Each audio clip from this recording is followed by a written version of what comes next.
when you say your leadership journey, I prefer to look at it from the journey of your life. Because what we call leadership is reflected at different stages of your life. And when we take from what Pastor Tola was saying earlier, it's really from the things you do from an early stage. So I was raised by my grandmother because my dad went to England to go to school when my mom was pregnant with me. And barely a year after my mom had me, she left my brother and I with my grandmother and went to join her husband. So my grandmother raised us. We went to boarding school when I was 4 years old. Yes. Because my friends tell me every day that's responsible for my very independent streak. So, like Pastor Tola said earlier, different things in our lives prepare us for different parts of our lives.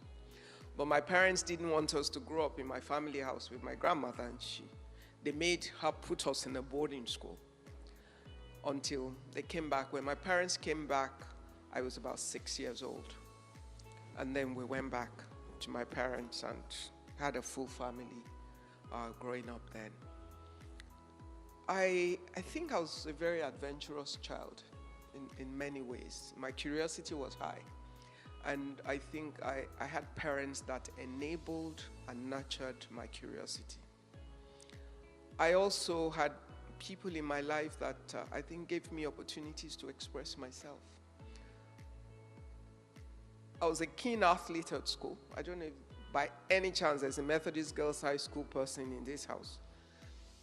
But I went to Methodist Girls High School after primary school, and I think from my first year, I was in the school's relay team from my second year, debated for the school from my second year, and sort of just put my hands at everything. Acted, sang, it was just fun.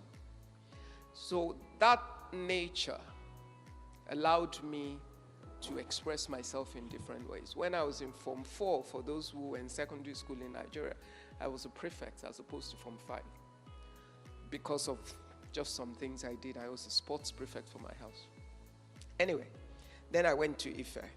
Now, the reason I'm saying part of this is because at the end, you would see that every part of our life adds up to who we are, ultimately. When I wanted to go to university, from secondary school, I first thought I'd like to be a doctor. Then found out that in medical school, they use real cadavers. That was the end of the ambition, because I just could not comprehend dealing with a dead body. So I quickly abandoned that. And then thought I wanted to be an architect. But anyway, went to the university to study chemistry. By the end of my first year, I hated it. I could pass it, but I didn't love it. I then thought I would like to be a lawyer, because people always said, because I could debate well in school, everybody thought I'd make a great lawyer. Now, people will always have an opinion about your life. But just remember, it's just their idea. Like Pastor said, yeah, listen to it. The Bible says in the multitude of counsel, there is safety. But read it well. It didn't say in the multitude of instructions. Because counsel is not instruction. Counsel is information. So when you get the counsel, it helps you to get a 360-degree view of the situation. The only one who is responsible for the final decision is you. Because whatever it is they're saying must bear witness with your spirit. So you have a responsibility. So you can take 10,000 counsels, but take responsibility for the decision at the end of the day. So first I thought, okay, I'll make a good lawyer. Started camping out in front of the Dean of Law's office to try and transfer to law. Eventually, I think the secretary got tired of me and told him, you have to see this girl, she's been coming here every day.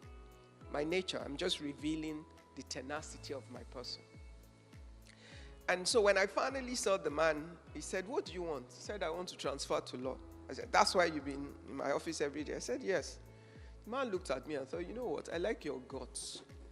If I only take one person from another faculty next year, it will be you. But make sure you pass very well. Well, therein lies the problem. If I pass, who knows what happens in a Nigerian university? My department will never release me. If I fail, law will never take me. So anyway, I solved the problem myself, because by the end, I changed my mind about becoming a lawyer. I now decided that I would like to be a chartered accountant so I could go and work in a bank. So I started taking free electives from my second year to my last year of university in accounting, admin and accounting faculty in Ife. I finished, made sure I went to serve in Tola, Williams & Co. because I wanted to become a chartered accountant. But for that whole year, I discovered that I hated it. It was too boring. You know, they had all these tushros procedures. Somebody else had thought through what to do. I didn't have to apply my brain. I'm a very restless human being. I can't survive without thinking. So I realized I didn't like it.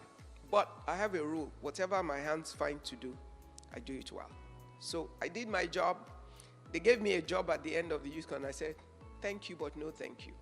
Because whatever I have now discovered that I really do not want, I do not waste one more minute on it. So I left. Went back home, trying to see what I could do. Still wanted to work in a bank, but didn't want to become an accountant anymore. Anyway, whilst I was trying to find the bank job, I wanted to keep myself busy. My first job I could find 1 week after youth service was in a furniture company. So I went to work in the furniture company just to keep myself busy, waiting for my bank job. I lasted 3.5 months exactly there. I discovered in that space why I'd wanted architecture, considered architecture. I love design, I love the creative part of the production process and all of that, but I hated the value system of the company. So really, that was a bus stop just to reveal some things to me that was important. So I left them. I was in my mid-20s and I thought, I can do this and do it well with the right values. That's how I started my own company in furniture manufacturing.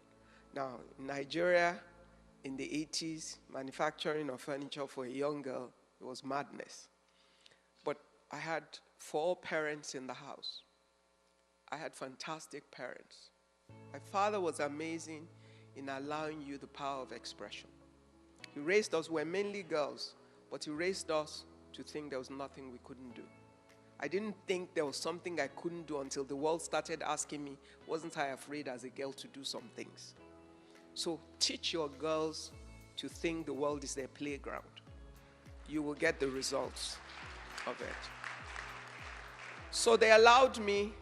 They didn't say, go and get a job, blah, blah, blah, all those pressures people put on children. My father allowed me to start trying to put together a manufacturing company. The backyard of my parents' house was my upholstery section. My chief carpenter had some uncompleted house next to his house in a neighborhood of Lagos I'd never been to before in my life. But that's where we started the carpentry work. And then, anyway, one thing led to the other. We got a workshop in Bakbajao in Mushi. Started from there. The Bible says, do not despise the days of humble beginnings. And I guess that's a 35-year-old story. From that, I have built the manufacturing group over the time. Now, my entire corporate career has come from my expression of myself in my enterprise. Now, there were 2 key things for me when I was starting. From just the value system of how I was brought up, I decided 2 things were important to me. I was never going to pay a bribe, and I was never going to sleep with a man to get a job. They look like perfect formula to fail in Nigeria, to build a business that required you to get contracts. But those were my rules. And I built according to that pattern. I only became a Christian after I started the business. I was raised a Muslim girl. So this was based on my home values.